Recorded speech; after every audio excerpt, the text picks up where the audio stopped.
Hello, Not Manly here, and welcome back to episode 20 of Kerbal Space Program. We're putting together a Sentinel infrared telescope. We have a contract to send one of these things to the orbit between Eve and Moho. By itself, this craft is actually pretty light, only like 1.5 tons. But we still haven't yet attached the fuel tanks and engines to this thing yet. Otherwise, it's not too bad. Let's take a look. We'll open up Kerbal Engineer. We need, at minimum, 3 kilometers per second to get to the orbit that's being asked of us. Let's start with the large fuel tank there. Okay, and our Poodle liquid fuel engine, well over 4.5 kilometers per second. That's pretty good, but that's awfully heavy at 21 tons. Let's see if we can't lighten this up a bit. Here we go, we'll get the X200 fuel tank on there instead of the X400. 3.7 kilometers per second, that's pretty good, but I'm worried that we're going to need some of that just to close our orbit directly above Eve. We're 12 tons. How much more can we get away with without overloading our launch craft? Let's try adding there we go, fuel tank, there we go, a little bit more. Okay, 16 tons, but 4.5 kilometers per second. That should be enough.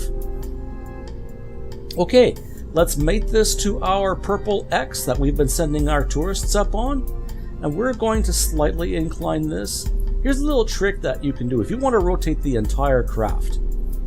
Okay, what you do is you select that, you hold down the shift key when you click anywhere else on the craft, and that will start to rotate the root part. I only need to bring this over like just a notch. Oh, that's 1 notch too many. There we go. Just 1 notch. That'll start it on its gravity turn, basically right at launch. And there we go. Getting those Zephyrus turbofan engines to get us up to a reasonable altitude before firing our main rockets. There we go. Clean separation. We're playing this at 4 times regular speed. This is becoming a fairly routine launch for us. In fact, we're getting high enough up with these payloads that maybe we don't need the Eve optimized engines at this point. Maybe we can use the original engines for this purpose. In fact, I'm throttling back here just to try to tighten up our gravity turn a little bit. We're taking up a fairly light payload here. Let's flatten this out. Let's figure out where we need to go to circularize our orbit. There we go. We'll just point that way. There we go.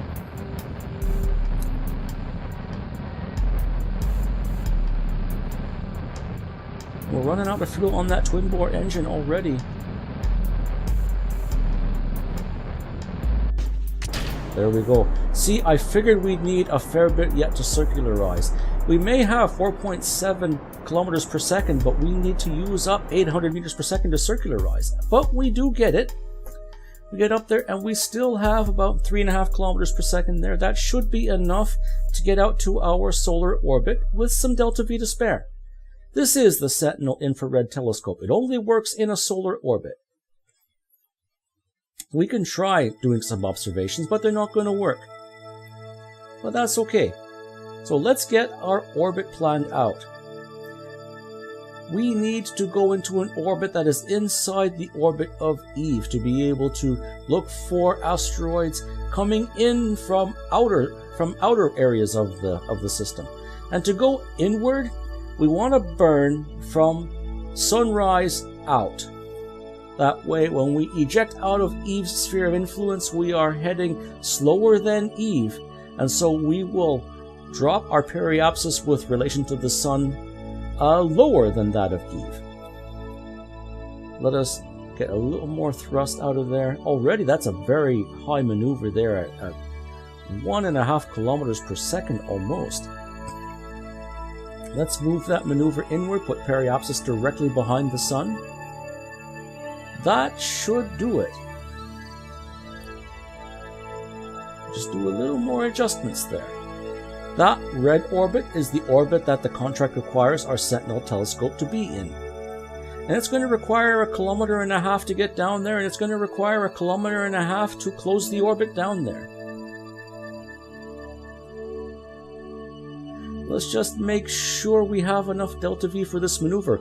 By the way, if you have any craft in low orbit You can plan these maneuvers out to figure out how much delta V you need, so when you send up the real craft that's going up to this orbit, you'll make sure you have enough delta V. So you can plan this with any craft, even a craft that has nothing on it.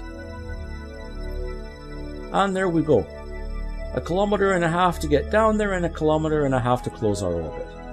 So, we will point, maneuver, hold. This craft has the fly-by-wire hub installed. That is the avionics, that's Val's invention, so that we don't need to have a very expensive probe core or a pilot aboard that can do maneuver hold. There we go. We're going to be using that on most of our craft from now on. After I set up the orbit closure down there, I add a Kerbal alarm clock entry here. It's going to be several days before we can complete that. We'll have many other things to do before we can even finish that contract. In the meantime, we have the last of our tourist contracts out to Gilly. This is Gilly Amusements 3 with Shepley, Hudkin, and Ordas Kerman aboard. Now, 2 of these guys didn't ask to go all the way to Gilly. Only 1 of them did. But, hey, all 3 of them paying their fares will be enough to pay for this craft. Plus, we got some bonuses on this craft that I will show you once we get up to Gilly. Ooh, look at that. Now, I'm doing this a lot tighter than I've been doing before. In fact, I'm trying to match inclination with Gilly right now. And I'm really worried that I have overcooked this gravity turn a lot here, but I'm looking at the ATM density. The atmosphere density is dropped right down to like nothing. So while we do get some atmospheric heating as soon as we eject that anyway, it looks actually like we're not getting all that much drag. We are getting some dynamic pressure, thus we're getting some drag, but we're doing okay. I do find, though, that time to apoapsis is dropping. I need to get AP above 55 kilometers, so I take it off of prograde hold and I try to point up a little bit. I think we're high enough in the air that we don't have to worry about the thing flipping out on us. It's gotten a little hot in there for those fellows, but I think it's going to be okay. There we go. Time to AP is rising ever so slightly again. You know, when I figured that I might have overcooked this gravity turn, it turned out that this particular turn was a lot more efficient than prior turns that I've done before. Maybe I should practice this particular kind of turn from now on.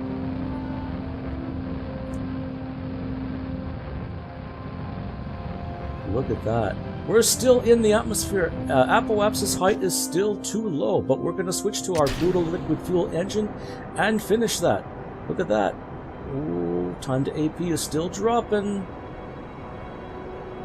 Oh, there it goes. It's increasing. Maybe we can do this. I want AP above 55 kilometers, though. Come on, let's get that going.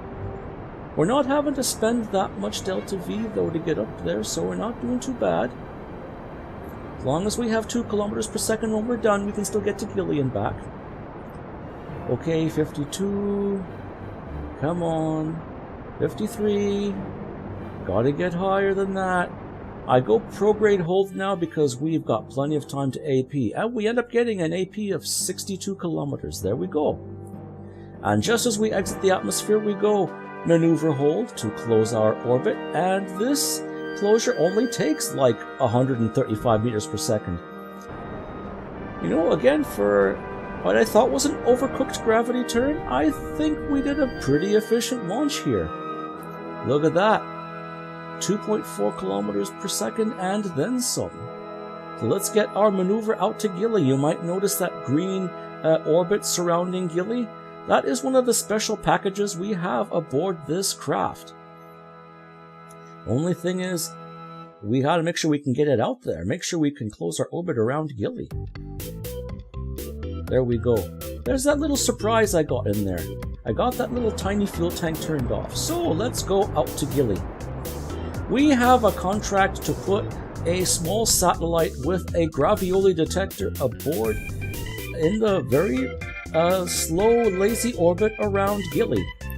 And they don't care as long as that satellite has the bare minimum parts. So I've got a pretty tiny little craft hidden in that service bay. So hey, when we approach Gilly, we'll just go straight into that orbit and we'll drop off our little satellite. Not bad at all. In the meantime, we're sending Carmen Kerman out to look for some unusual objects we found on Eve's surface. Remember those rovemate discoveries? We found some pretty odd objects, and we've got one right now. Look at that. I have no idea what that is, but Carmen's going to go investigate. We sent her out here using the Bon Voyage mod. I had to navigate her around some areas around water, but eventually we got to some clear land and we were able to get her out to this spot. And now that we know where it is, we'll set a permanent waypoint for here. There we go. This is just south of the Western Sea, so I'm calling it the Western Sea Artifact. And you know what? Let's just not bother driving her home. She's had a good day and a half out in this rover. Let's just go recover her and bring her right back home safe. And here's Gilly Amusements 3 entering orbit around Gilly. A more expensive orbital insertion than I would have liked, but we did save a lot getting up, so I think we can spare this. In the meantime, we still have a temperature survey contract above Gilly. Let's keep that too hot thermometer up there in case we happen to fly over one of those spots. Okay. Get really precise. Oh, there we go. Look at that.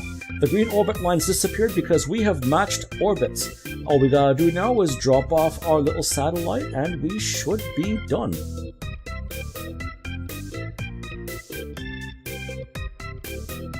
Come on. Okay, yeah, good. Those fuel tanks are full, so we're not going to worry about stranding this craft.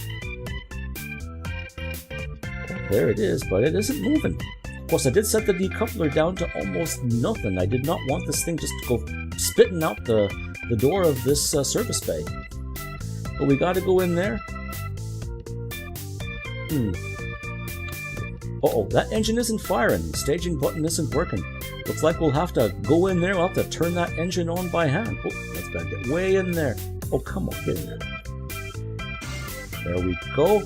Let's see if we can eject this satellite now. Come on, a little bit of thrust. There we go. That is the Ant liquid fuel engine, the tiniest engine we can get. Look at that. 180,000 funds just for putting this little hunk of metal up in orbit above Gilly. And there we go. I don't know why these guys want a gravioli detector above Gilly. We've gotten all the signs from Gilly. But hey, maybe they want to do catch up with us. I don't know. You give us the money, we'll put satellites in orbit anywhere we want. Anyway, we'll switch back to our tourist craft. We still have to land them on Gilly. We'll go over this little high point here, near the Midlands. Okay, let's try to find a nice, high, preferably flat, plateau to set this craft down on top of. There we go. That looks flat enough. There, come on. Oh, look at that. We're over one of the temperature contracts. There we go. Kiram's Slide. In honor of Kiram Kerman, Special Agent of Danny 2462, being recognized here by the developers of Kerbal Space Program. Congratulations, Danny! There we go. We are directly above our landing spot. But hey, you know, this is Gilly, who has the patience for gravity. All we gotta do is point straight down and thrust a little bit. I think we've got the Delta V to spare for this. There we go.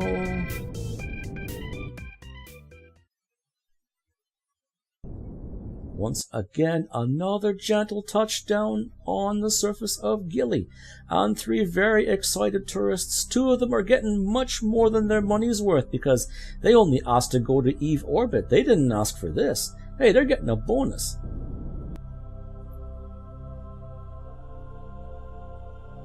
There we go, touchdown. And we've got our 1 land on Gilly tourist contract complete. Now all we gotta do is bring these guys home safe. Hey, while we're up here though, we go look for those last 2 temperature contracts. Subri's Recklessness, no problem there. Now we've only got 1 left to do. Do a big plane change to get out to there. Of course, a big plane change only costs like nothing. And we're already over the site, and we're not really over the site. Hey, we'll take that. We'll complete that contract. Hey, 200,000 funds. I'll take that. You want to give us the money? Once again, we'll measure temperatures anywhere you want us to. In fact, I'm so lazy. I'm just going to point this thing retrograde with relation to Eve and just get this guys home. Get these guys home safe right away. Heck, it's Gilly. It's not like it's going to suck us down there while we're doing basically a handbrake turn. There we go. Once we're outside Gilly's sphere of influence, we set up a maneuver to shrink our orbit to lower periapsis into the atmosphere, and there we go. Let's get that down to about 32 kilometers again. Oh, look at that, just barely above 32. Now I've got a surprise on here. To make sure we don't have any further troubles of getting these guys home safe, I've snuck in here a Probodobodyne HECS. All we need is retrograde hold during re-entry and we should be fine. And 11 hours later, here they are. Now we'll see if our cunning plan works. The only thing I'm worried about is losing signal during re-entry, but I have a plan for that as well. Once again, our chutes are set to automatically deploy at about that altitude that we've done before, about 10 kilometers up. You see that I've got the mouse over the signal strength indicator. If the signal strength drops close to 0, I will turn SAS off and let the aerodynamics of this capsule do the job for us. I'm pretty sure we gotta do more than one pass though. Like before, it takes a while to slow down. But then I'm looking at the surface speed and it's already dropped below 33.2 kilometers per second and we're at 32 kilometers up. I think we're going to make it in one pass. Look at that. Save these guys some trouble hanging up in orbit. Watching that signal strength real careful though. We're near a relay, but... oh, there it goes. And SAS gets turned off and we lose signal. But that's okay. Aerodynamics can take over for this craft until we get signal back. Look at that. Signal's right back. In a moment we'll turn SAS back on, we'll turn retrograde hold back on, and these guys will land safe. Come on, where's that? There is this. There goes SAS. There we go. Shepley, Hudkin, and Ordis are very happy coming through that cloud layer. They're going to be landing safe. They got to tell all their buddies about how they managed to land on Gilly. Whoa! Look at that mountain! What if we went and landed on that mountain by mistake? Good thing we're not on the slope of that mountain. But hey, looks like we're going to make it home safe. We are landing on a flat spot right near the ocean there, near the Explodium Sea.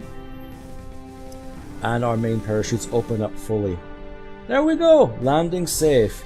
Another successful Gilly tour.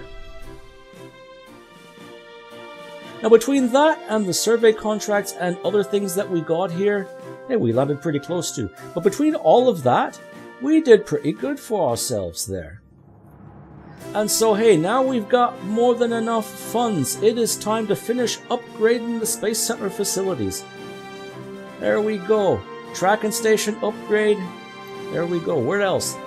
Come on, administration. Yeah, you guys have worked hard for us. You get an upgrade as well. And there's still funds left over to fully upgrade the vehicle assembly building, yay for custom action groups, and the spaceplane hangar. We are now fully built and ready to take on future challenges in another episode. Until then, I'm not manly. Fly safe.